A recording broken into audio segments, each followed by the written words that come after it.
How much did all of this cost? Hey everyone, welcome back to my channel. Today is the day that I am going to show you the huge garage update that I have for you guys. I've mentioned this before, but first, before we get to that, thank you to everyone that participated in my giveaway, and congratulations to the two winners. So they're here up on the screen, and you guys each won $50. Now there won't be a giveaway in this video, but there will be another giveaway in the next video. And you know, I was thinking, I wanted to get your thoughts on this. Do you guys prefer that there's less winners and you get to win more cash? Or do you prefer to have more chances to win? And so like, for example, there's two winners or more, but you get to win less cash. So let me know. I might change the way that I'm doing the giveaways depending on what you guys think. So just let me know in the comments down below. I don't know why in my previous video, a lot of you guys were asking me what happened to the Mustang. Did I get rid of it? No guys, it's still here. This is something that I mentioned in the previous video where I told you guys that I had some goodies coming for the new shop, and I was just waiting on it because it was going to take some time to get here, but they arrived, they are installed, and here it is. This is what the shop looks like now. So these are the goodies that I was referring to in my previous video, and if it isn't obvious, the goodies that I'm referring to are these new BENDPAK 4-post lifts, the original 4-post lift that I had in my home garage, which is this one right here that has the M3. Then we move here to my main work area. Here we have the BENDPAK 2-post lifts, which are the larger siblings, and I am so happy to finally have this here. Never did I think that I would have a shop like this. I was always like, you know what? I have plenty of space in this garage. This is a 4-tandem garage. I'm never gonna run out of room. But then I wanted a bit more storage, so then I got my first BENDPAK 4-post lift, and I thought, wow, this is fine. But I quickly realized, you guys know that after some time passed, I was like, well, I need a 2-post lift. So then I got a BENDPAK 2-post lift. Then after that, it was fine until I reached my tipping point. I ended up just getting frustrated because I got to that point where that's it. I just can't keep working here for two main reasons. The first reason was that's it. I had outgrown that space. It really wasn't comfortable at all to work in there. So I was really done with that. I had to keep moving cars back and forth.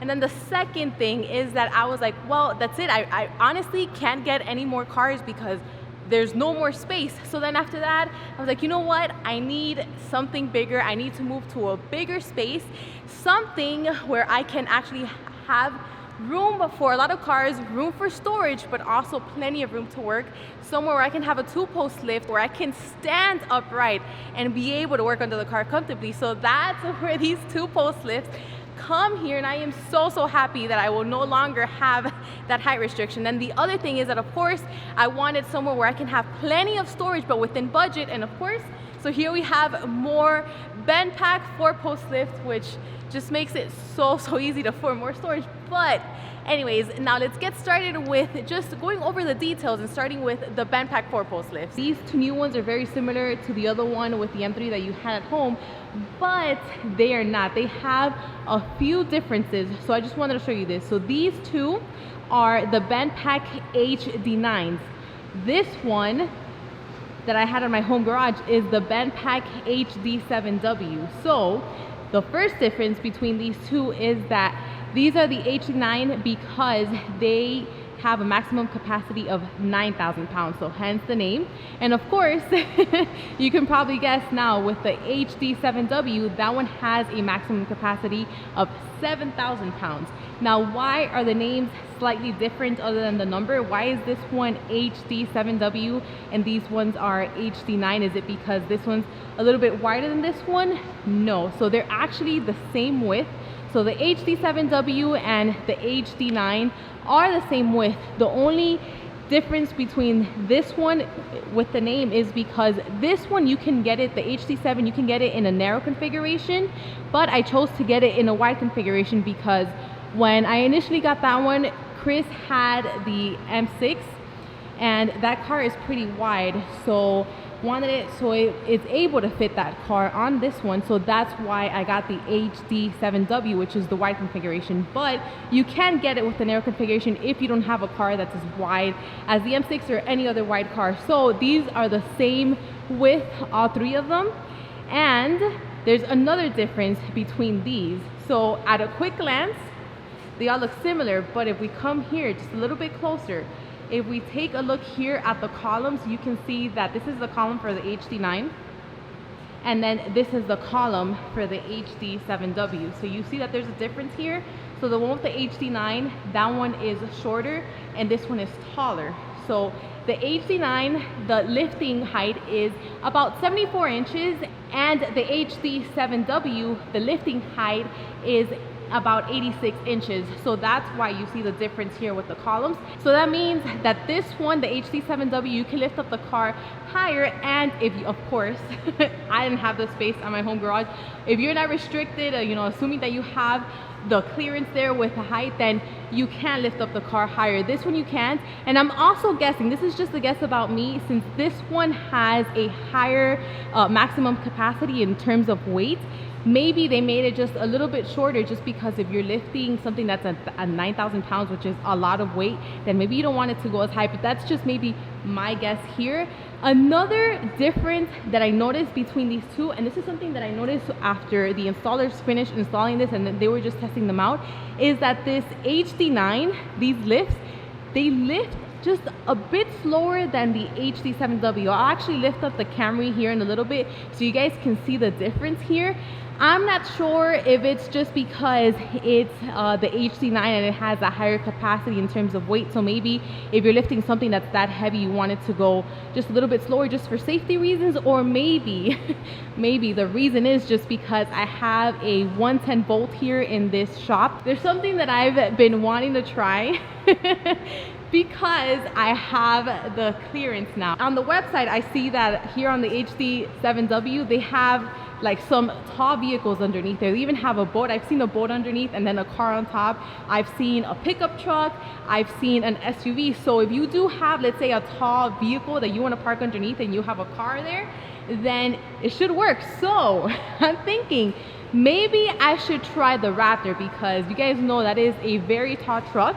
So I'm thinking putting the Raptor here. Well, first, obviously, I need to lift the BMW M3 higher, a little bit higher, because it still won't clear right now. So lifting it up higher and then driving the Raptor underneath here just to see if it'll fit. It should fit, but I'm really curious just because I really want to play around with it now, especially now that I have the clearance. I mean, I'm just so happy not only with the space, but with the ceiling height. So I think we should try that, but let's try that in a little bit, because first I want to raise here the Toyota Camry just so you guys can see the speed and what I'm referring to when it comes to lifting up here the car. So let's start off with this and then we can move on and drive the Raptor underneath there. I just want to show you what I'm talking about in regards to it raising just a little bit slower than the HD7W. Obviously, I'm not going to show you the whole thing because we'll be here for a very long time, but just a quick glimpse of it in real time, and then you guys will be able to see the difference when I raise the BMW, even though that one doesn't need to be raised as high. But I'll also give you another quick glimpse just in real time.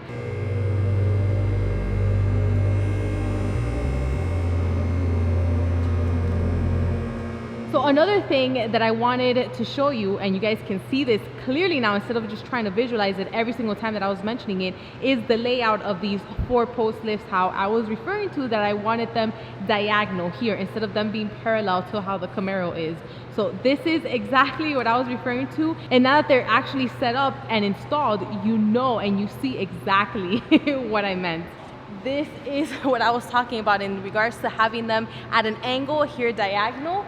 I know that some of you did tell me, well, why don't you just have them parallel like the Camaro is? So just parallel to the Camaro, because that way I can fit more cars here. Well, more cars and more lifts, hence more cars, but that's not the point.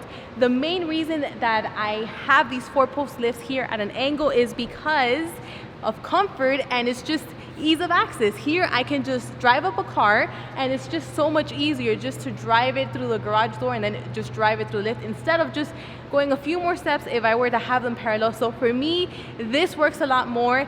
I still have space, so I still have the Camaro here, and I still have space for another car. Or if I ever need another 4-post lift, then I also have the space here for another one to work in this configuration here with them being diagonal at this angle. But if I ever decide that, you know what, I want to move them, I want to have them parallel, or if I ever need to adjust these 4-post lifts, I can always do that because they're not drilled to the ground. And I also have the set of casters, which I'm sure you guys have seen this in previous videos back in my home garage, so I can always move them. So I can always adjust them, make them parallel, or if I ever need to adjust it any other way, I can always do that. So for me, this is the ideal configuration. This is what I pictured in my mind, and you guys can now actually see what I mean. So for now that we raised the Camry, let's go and raise the BMW M3 and then drive that Raptor underneath. Time to raise the BMW M3 here on the HD7W. So again, I'm going to give you that quick glimpse of just in real time what the speed is of how it lifts it, and then you'll see the big difference here with the HD9. This one is a bit quicker. Again, it's running on 110 volt, which is the same that I was running it in my home garage. The only thing that I noticed with these lifts is that the motor looks a little bit different than the HD9. So maybe that's why, I don't know. So let's start this and then we can drive the Raptor under.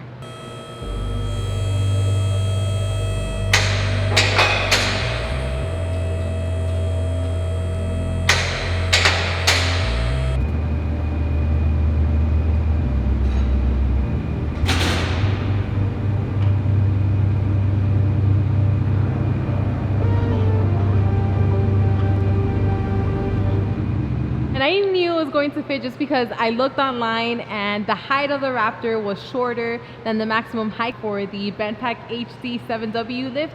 But still, it's a lot different actually driving underneath the lift and then just seeing this in person, because when I first raised the BMW M3 all the way up, which by the way, that's been my first time raising this car high as it can go, because I never got to take full advantage of how high this 4-post lift can go at my home garage, because obviously I was limited by the height clearance, but it looked pretty high. But then just seeing it here with the Raptor underneath and then it on top of the Raptor, it looks even higher now. So like I said, this is so cool to see here in person.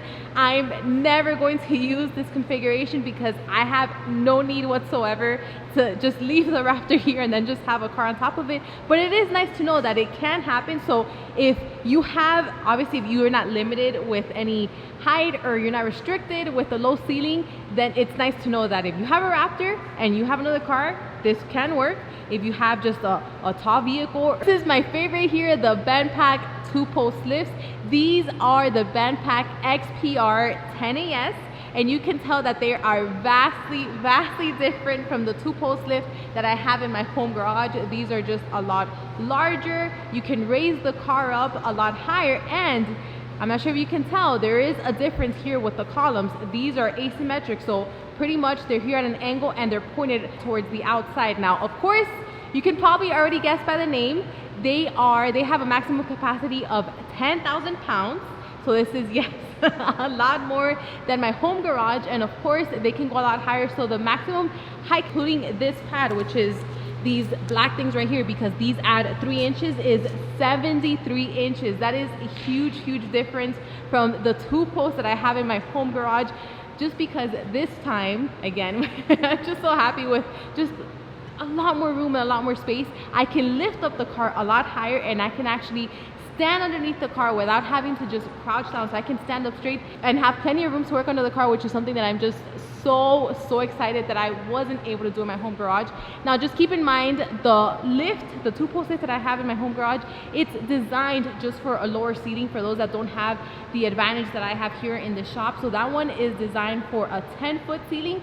BENDPAK also sells another one that is designed for a 9-foot ceiling. So if you're interested, if you don't have the ceiling capacity as these, which of course, I mean, I didn't at one point, then those would be really good. But here, I'm not limited. Again, I am just so happy because I have here these 2-post lifts where I'm going to be able to work so comfortable. So now getting here to the columns, These are pointed here towards the outside just because these are also a little bit different in regards to you driving the car up. So you're not going to drive the car up like as you would usually do it with a 2-post, where you would drive it up here to the center and then just make sure it's even when you lift it up. Now these being asymmetric, the rest of the car, like towards the rear, is going to be more towards the outside, so here. So that gives you two benefits, because you're going to have more space to work with when you're working here, just because the car will be a little bit more backwards instead of you having it here towards the middle.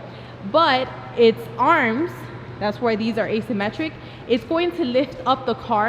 The heaviest part, which will be the front part of the car with the engine, is going to be holding it. More of the weight is going to be towards it, so that's why these are asymmetric. And of course the other ones are going to be towards the rear. So again, it's the same, it works the same way as a 2-post. It's just different when you drive up the car in here, which I'll show you a little bit once you put another car. The cool things about these is that you can actually set it up to how you want it. You can kind of create it to your own liking. You can have a more narrow configuration, or you can have a wide configuration. Right now they were installed to the widest configuration possible, just because I have the room here in this shop and I wanted them like that, again, just to have more space and just to be more comfortable. This way, when you actually drive up there and you get out of the car, you can open the door without having to worry of you hitting the door, of just banging it against it, which in my home garage I always have to be extra careful, and it's very uncomfortable getting in and out of the car. Well, it depends more on which car it is, but for the most part it's not comfortable. Why do I have two post lifts? So this is something that I've thought about, because I have ran into this issue countless times in my home garage when working on a car. So I mean, something almost always happens when you're working on a car, and either something doesn't go right, you're missing a part, or the tool you have just doesn't work, or you just don't know and you need to figure out how to do it, and you need a little bit more time. So either you need to wait on the part, you need to go and get that tool, or you just need to read up a little bit more. So now you're tied with having that car on that lift, because it's either torn into pieces or just something where you actually can't remove it because you actually need to finish the installation. So this has happened to me so many times. I'm in the middle of filming and I'm like, great, now I need to wait on that part, now I need to wait on that tool, or now I need to read up a little bit more up on this. So I'm stuck with that car there, and I can't move on to another car and make another video while I'm waiting on that. So I thought about that, and I'm like, you know what, there's going to have to be a better solution. So that's why I thought two post lifts here in this garage. That is the reason for that. So if I have one project going on, and let's say I need to wait on something, that's fine, because I can always move on to the other 2 post lifts and then continue another project with another car. That way I'm not tied up and I can still film and I can still resume, which this is going to come in handy with the Shelby once the engine gets here. It's going to have its own dedicated 2 post for some time, and then I can also make videos with another car on the second 2 post. So that is something that makes me so happy. So this way I avoid delays. So now that we went over the two post lifts, it's time to try it out. This is going to be my first time raising it. So let's start off with the Camaro. You guys know that car is low, and it doesn't fit here with these arms, which is no fault of BENDPAK. It's just me with my low car. So I will need 2 wooden planks just to lift it up a little bit and then be able to fit those arms underneath, which is the same thing that I do at my home garage with a 2 post lift with almost every car. So let's get the Camaro here. By the way, this is going to be loud, so headphone warning.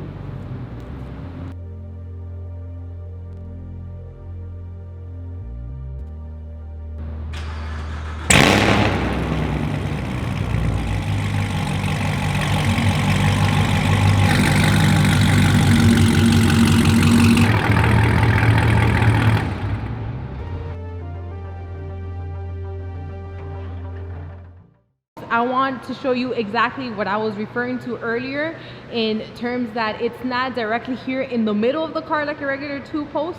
It's like about 2/3, so the rear is sticking out a lot more here than the front. You see how I have lots of room to just walk here in between the car and the columns, and this is the same amount of space for both sides.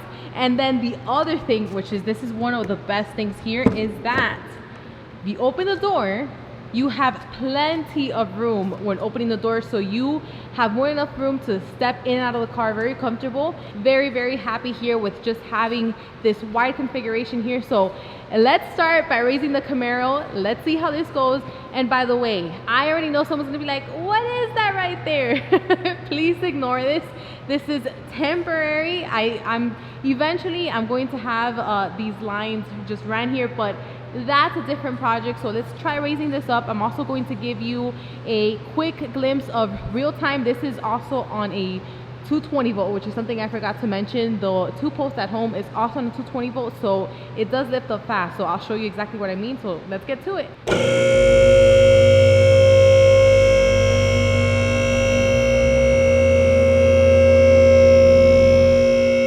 Camaro is raised here all the way up to its highest setting on the 2-post lift. So for me, it's actually a little bit too high. I wouldn't be able to work comfortably here because I actually have to extend myself and tippy toe a little bit here. But I just wanted to show you guys so you can see how high it can actually go, which is obviously a night and day difference from the 2-post in my house, where I would have to be just crouching down a little bit and just tilting my head depending on which area I would be working on and depending on which car. Now, I also measured here. So I'm 5'5", and like I said, I would have to lower it a little bit more just so I can work here comfortably. But I did measure, and someone that's 6 feet tall would be able to work on here. Again, depending on what they're working on, they may have to tilt their head or maybe just crouch down a little bit. BENDPAK does sell some extensions here that you can add here on the columns, and that's for someone that would be taller. So someone, I'd say, taller than 6 feet, and obviously you want to be comfortable and you want to have plenty of room to raise this car higher. They do sell some extensions, and then that way you can raise it higher. So I still have this other 2-post lift, but it's not working yet because, like I mentioned before, right now I'm using this temporary solution for this 2-post lift. Still need to have all these lines ran, so this one isn't working yet until I get that done. How much did all of this cost? So first, let's start off with the 4-post lift that was originally in my home garage, and now it's here because remember, they had to disassemble the 4-post and then they had to transport it from my home garage to the shop and then install it here. So that was $1,200. Now, to then install these 4 lifts, which are the 2 4-post lifts and then the 2 2-post lifts, so to have them transported from the installer's warehouse, which, by the way, the company that I used is called Lift Pro. I highly recommend them. They are amazing. They actually fixed an issue that I had with the 2-posts that I have in my home garage, that there was an issue that the previous installer had caused, and then they were amazing and they fixed it. So they were the ones who installed this. So to transport all of these 2 4-post lifts and these 2 2-post lifts from Lift Pro's warehouse all the way to the shop, and then to get these installed, was $3,200. So now, how much did each lift cost? So these 4-post lifts, they each cost roughly around $3,600. Now these 2-post lifts with the low profile arms, which are what I have there, those roughly cost around $3,700. So if we are to do the math and add everything, so the cost of the lifts, the labor, the installation for everything, including the 4-post lift that I mentioned had to be transported from my home garage and then installed here, we're looking at roughly $19,000. I know that is a hard pill to swallow, but I just look at this as an investment. I plan on being here for a very long time, and this is just something that I really needed. This was just long overdue. I needed the storage here with the 4-post lift, but more importantly, which is just my favorite thing here, is just the 2-post lifts. I needed a 2-post lift where I can feel very comfortable, have enough space, enough clearance to just walk around it, and also have enough headspace, just overall comfort and ease of access. And that is why I chose these 2. So I just look at it as an investment that I'm gonna use this a lot, and I'm going to be here for a very long time. I know this is a bit of a long video, but like you guys saw, I had huge news here for my shop. I am so happy now that I have these lifts, which brings me to another thing. I know you guys might be wondering, why did I choose BENDPAK for all of my lifts? Well, simply because the first 4-post lift that I had, which is that one right there, was a BENDPAK, and then after that I just started a relationship with them, and then I eventually got my 2-post lift that I still have in my home garage. And honestly, I've never had any complaints. If I ever have any questions, I can contact their customer service. They've been great. I trust their product, so that's why I didn't hesitate, and I just went with all of these BENDPAK lifts here, which I am just so happy. I can't say that enough, guys, because I still can't believe that this is here, and I can't wait to start using them, especially these 2-post lifts, because I'm excited for the room and just the ease of access for everything. But again, none of this would be possible without the support of you guys. I am so grateful. I am so thankful for you guys watching my videos and just continuing the support here. So now for my next video, I'm not sure if I'm going to do it in this shop or in my home garage, because we're almost ready to go here. Basically, the only thing that I need is to bring the equipment and the tools here. So I have some equipment, some tires in my storage unit, and then I have some tools and some other things from my home garage. So I still need to bring that here. So let's see, I still haven't decided, I still don't know how it's going to go. So let's see if I have the next video here or in my home garage. And remember, there's no giveaway in this video, but there will be a giveaway in my next video, so watch out for that. So again, thank you guys so much for watching. I hope you guys enjoyed this video, and I'll see you in the next one.